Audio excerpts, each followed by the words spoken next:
Sinurprise namin si Lolly for her birthday. Family pala namin yung kasama namin mag-surprise and ayan, nag-potluck nga din kami para tulong-tulong sa food. Fiesta-themed party pala to, so si Sophie nagtayo ng sari-sari store niya dito. Wow!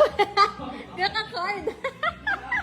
Wala pa pala yung birthday girl nito, kaya nagpa-plan kami nito kung paano namin siya masasurprise. Kasi talaga niya alam na nandito silang lahat. Ang alam niya, kami lang nila Daddy B and Sophie. Happy birthday!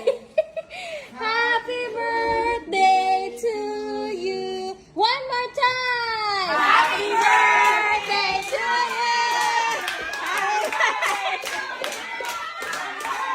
Hide, Milo, hide! Yung nakita nyo kanina is yung practice, so ito na yung actual. Pag sinabi kong one more time, dun sila lalabas to surprise her. Birthday to you!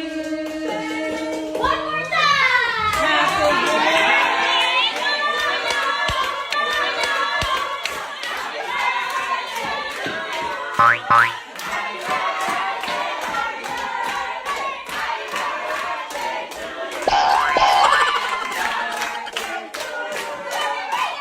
In fairness, na-surprise ang lolly nyo.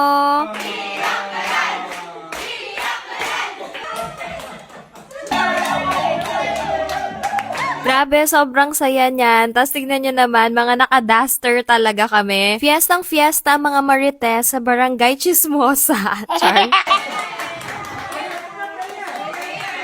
Vlogs din pala ni Kim Chu yung pinili namin naka-flash sa screen kasi favorite niya si Kim Chu. Sino muna kasi makatuhan?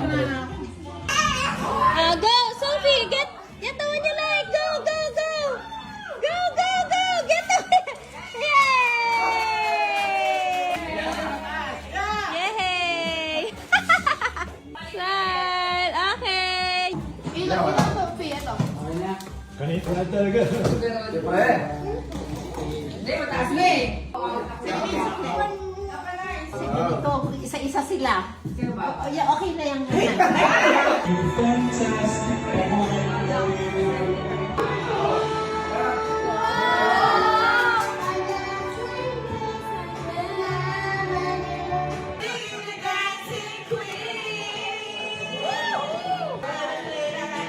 Tinatawagan ako ng bird!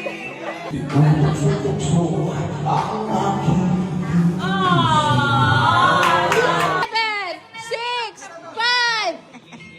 5. Before sleeping, may speech pa si Sophie for Lolly. I love you on the farthest planet. We will have fun and we will be each other for a long, long, long time. Love you, Sophie.